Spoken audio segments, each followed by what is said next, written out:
Welcome to this tutorial showing you how to create a piece of artwork in response to the artist Tristan Eaton. And you'll see in Photopea I have already opened up a photograph of myself, and the first thing I'm going to do is go to the magic wand tool and just click on the background, and then I'm going to press delete, and that's going to get rid of that plain background for me. Then I'm going to go down to the bottom right hand corner, click on new layer and drag that new layer underneath my photo layer. And then I'm going to open up the color picker and choose white, and then use the paint bucket tool to fill the bottom layer, the background layer, with white. Okay. Next up, I'm going to go back to my photo layer and I'm going to go image adjustments, black and white. And that's going to turn my image black and white. And I'm just going to make my image a little bit more interesting by going image adjustments, brightness, contrast, and bringing up the brightness a bit and bringing up the contrast a bit. Okay, so I'm ready to start adding some Tristan Eaton style effects. So I'm going to use the free pen tool, and I'm going to have a fill color, doesn't matter what color at the moment, no stroke, and I'm going to bring the threshold right the way up. Okay, it's going to make it easier to draw the shapes. And I'm going to start drawing shapes inspired by Tristan Eaton that kind of rip their way, tear their way across my portrait. And I'm just going to leave them all red for now. And I'm going to sort out the colours later. You'll notice I'm not worried about whether I go over the edge of my photograph. It's more important the kind of lines that are actually on the photograph. It doesn't matter if you go over the edge. Okay, and I would take more time than I'm taking. I'm doing this quite quickly for the sake of the tutorial. But I would advise you to take your time, work out where you want these particular shapes to be. Okay, and that will do. That's all the shapes done and dusted. So what I want to do now is take the shapes that are next to each other and just change the color of them so they're definitely different areas. It doesn't matter about the ones that aren't touching, so I can leave more than one red, but if they're touching each other it's best to change the colour. Okay, and obviously if they're needing to be changed layer wise, moving them up and down to make sure that you've got the right shapes at the top, either on top or below those. Okay, I'm just going to change that one, and I can leave the other two because they're not touching each other. Okay, so what I have now is distinct areas in distinct colours. Okay, so next up I'm going to duplicate the photo layer. So right click on the photo layer and click duplicate layer. I'm then going to select all of my shape layers, and I'm going to right click and rasterize them so they're no longer live shapes, and that will then allow me to right click and merge the layers together, and so they're all on their one layer. Now this is where I right click and click on clipping mask, and this is why I said don't worry about going over the edge of the portrait. This now clips it to the photo below, so all of those shapes fit within the photo. And then I'm going to click merge down on that layer so it merges to the top of the two photos. Okay, and this means that I now have a lot of different areas that I can now begin to fill with different patterns and interesting things like Tristan Eaton. So I'm going to start with Coca-Cola Logo. It's got that kind of writing that he uses so well in his work, but it's also something that I love drinking. Very bad for me, I know, but very tasty. And so I'm going to use it in this bottom left-hand corner here. I'm just going to bring the opacity down a bit so that I can see the shape underneath it, and that's going to help me position the lettering where I want it to be in that area. Okay, and once I'm happy with that, I'm then going to go to the photo layer. I'm going to click on the magic wand and I'm going to click that shape so I mask off that area.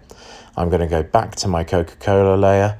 I'm going to go select inverse, so it's selected everything else, and then I'm going to press delete and I'm going to be left with the Coca-Cola logo in that area. And I'm just going to bring the opacity back up, and that is that shape done. And so I can move on to the next, and I've got this nice space scene because I like science fiction. So I'm selecting that with the rectangle select, pressing Control C to copy it and Control V to paste it in.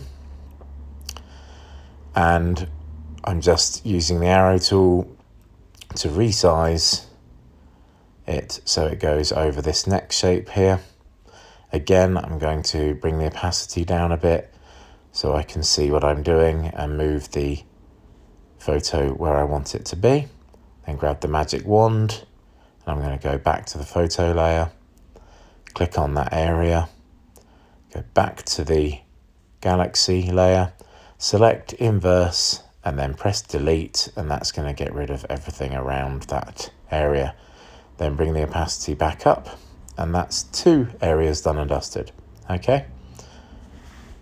Right, next up, I'm going to grab a Union flag and rectangle select the center of it with no edges. Control C to copy it, Control V to paste it into my project.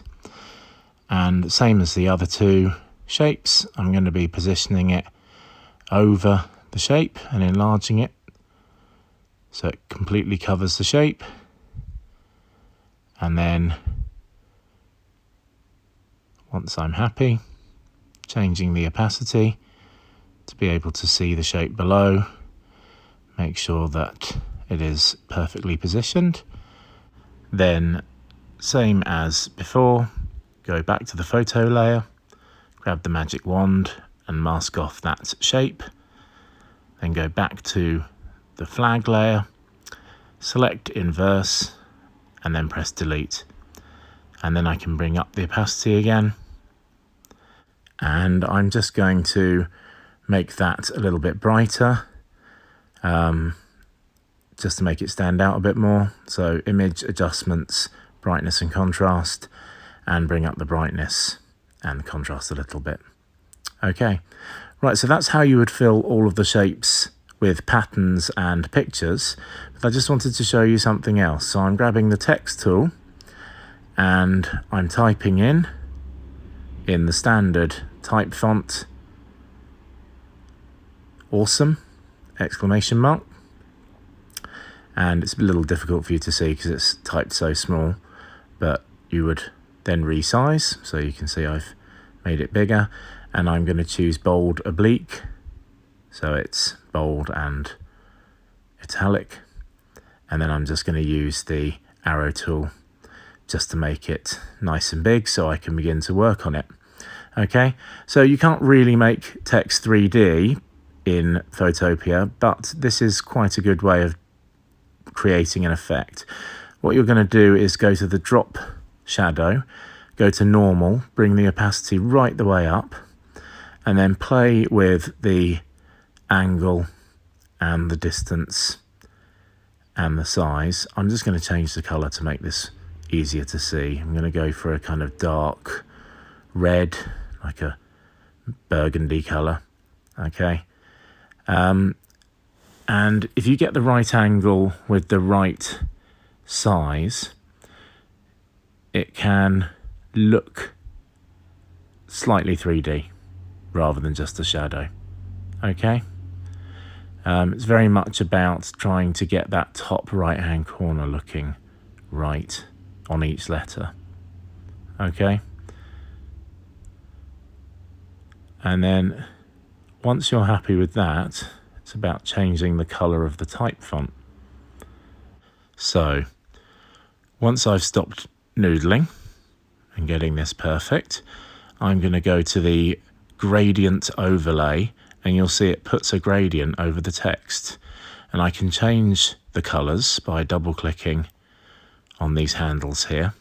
And I'm going to choose red and I think yellow or orange, I think would be best. Yeah, that's better. Okay, then click OK. And that makes the lettering have a gradient and look a bit 3D. So then I'll right click on that layer and rasterize that layer type so that it becomes a picture. And this then will allow me to use the arrow tool to rotate it and resize it and stretch it a bit if necessary, because I'm kind of hiding it within this shape here. So I'm just going to position it so that it fits where I want it to fit.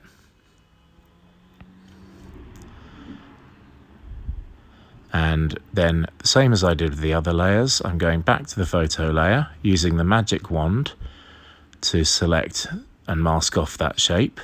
Then going back to my type font layer, going select, invert, and pressing delete.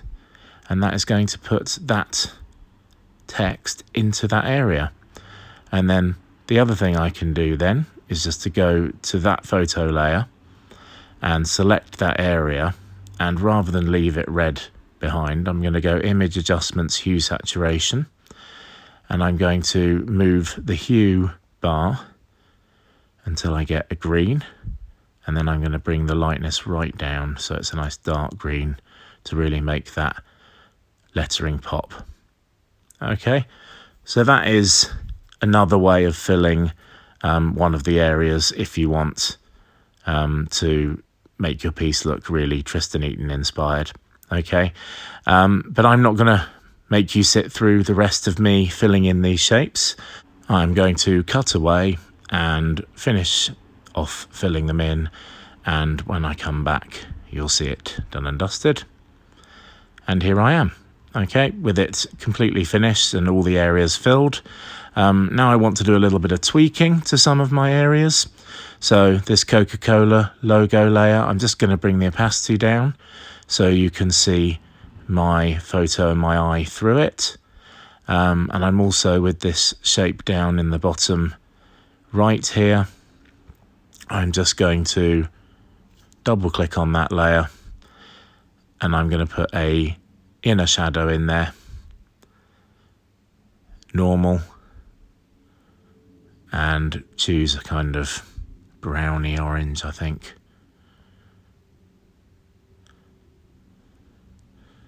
That will do. And then bring up the distance and the size.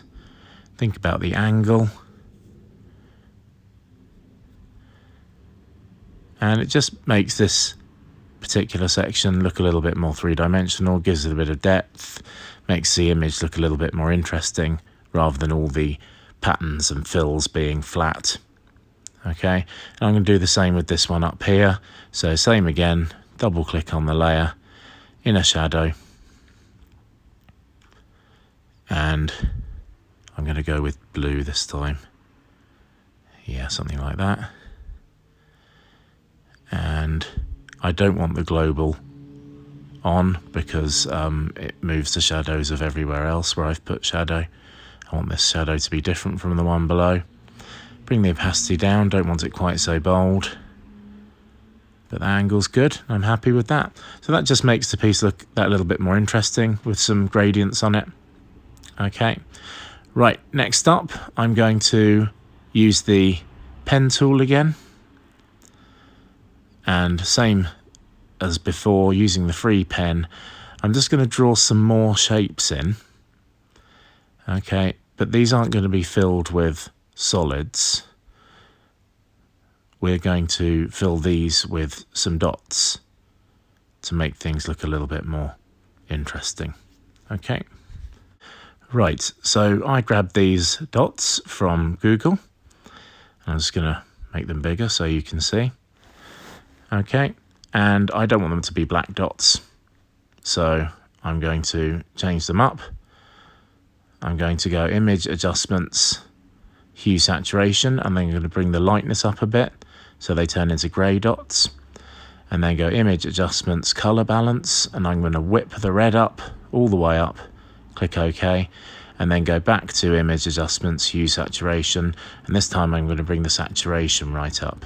Okay, and that has turned them into red dots. Okay. Right, now I'm going to just magic wand the white and press delete so there's no white between the dots, so they are just dots on a transparent background. Use the rectangle select tool, Control C to copy, and then Control V to paste into my project. And using the arrow tool, the same as I did when I dropped in the patterns and things, I'm just rotating and enlarging to make sure that I fill the area that I want to. And I'm going to go to that layer, use the magic wand to select it, and same as before, go back to my dotted layer, go select inverse, press delete, and I just need to then make that layer invisible, that shape invisible, and you can see the dots. Okay, just going to bring that down so it's underneath that layer that it's next to. And I also think it should be a little bit lighter, so I'm going to go Image Adjustments, Hue Saturation, and I'm just going to bring the saturation up and the lightness up a bit, just to make them stand out that little bit more. Okay. Right, next up, go back to the dots, Control C after I've rectangle selected it to copy it, then Control V to paste that in, and same again, arrow tool to resize. This time I need it quite big to go over the next shape. There we go.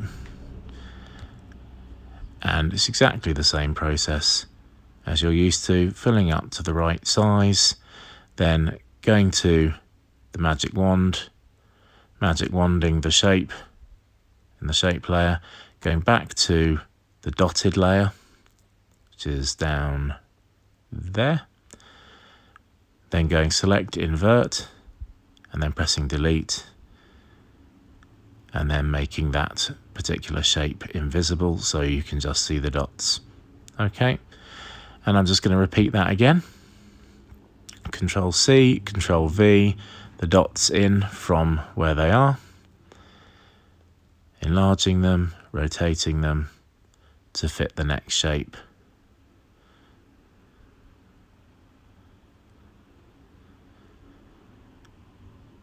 There you go. Okay, then going to the shape layer, using the magic wand to mask off that shape, going back to the dotted layer, going select, invert, and then pressing delete, and then making that shape invisible. So that's 3 done. 1 to go. Same again, dots, rectangle select, it's already there, so I can just press Control C and Control V to paste it into the project. Then use the arrow tool to resize and rotate, and then drag it down over the shape down here in the bottom left corner. Okay, and same process as the other 3. Click on the shape layer, go to the magic wand, mask off the shape, go back to the dots. There they are. Select, invert, press delete, and then hide that shape. Okay,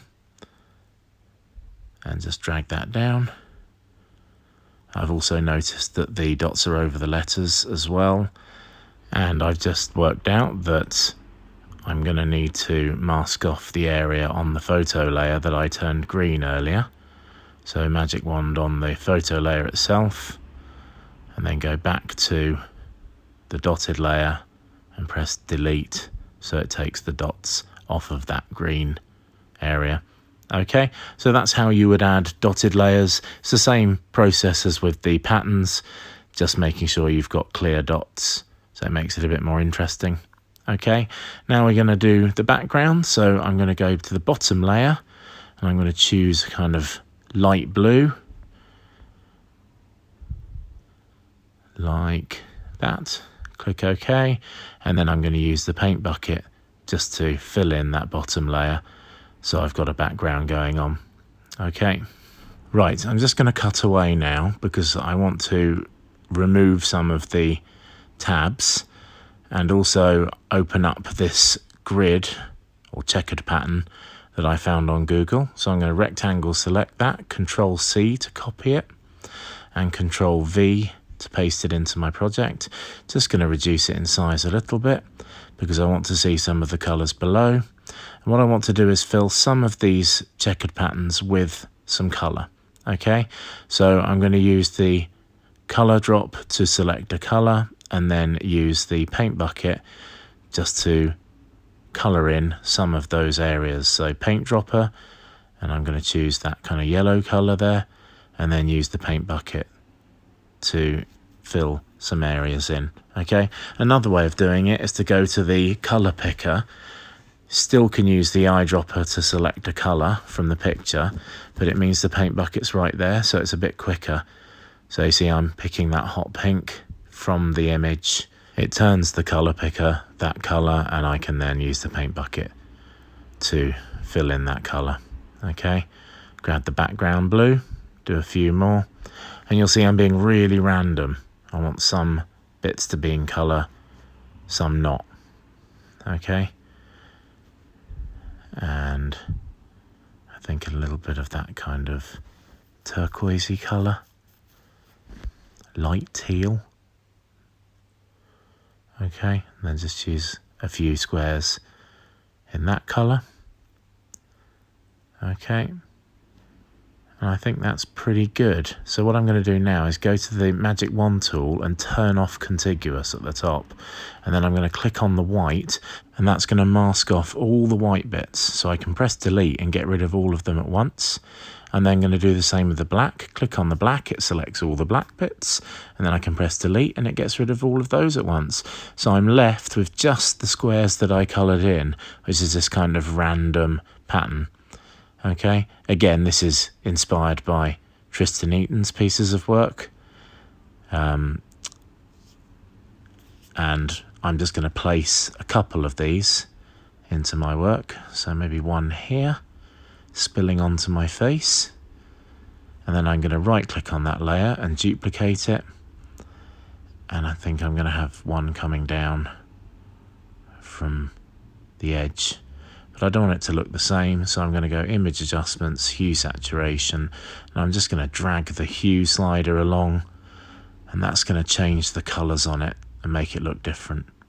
Okay, right. Now I want to add some little dots and spots to my work, so I'm going to use the ellipse shape tool. I'm going to make sure that the colour picker is white, and then I'm just going to draw little circles. But I want to make sure that the colour is white. There we go. Okay, little circles. Some big, some small, some medium. Almost like little bubbles, just here and there, some together, some on their own. Completely up to you how many you put in and where you put them. But they're all on your photo, don't spill onto the background. Okay, I found that he only does them on his figures. Okay. And once you're happy with those, it's then a case of moving on to the very last thing that I'm going to add, and that is some bigger circles, but with kind of target patterns inside. So I'm going to draw a big circle, exactly the same way as I did with the little ones, but this time I'm going to fill it with a colour, and I'm going to put a stroke on it of another colour, and I'm going to make sure that I bring that stroke up so it's thicker, so it's got a nice thick edge to it. Okay, I'm then going to right click on that layer and I'm going to duplicate it, and I'm just going to make it smaller so that I can put it within the bigger circle. Okay, I'll just zoom in so you can see this more easily, and so I can see it more easily. I just want to nudge it so it's in the center of the bigger circle, and then I'm going to go back to the colors, and I'm going to choose a different color for my stroke, so blue I think, and I'm going to bring the stroke size down so the line's a bit thinner. Okay, then I'm going to right click on that layer and duplicate it, and I'm going to make that one smaller,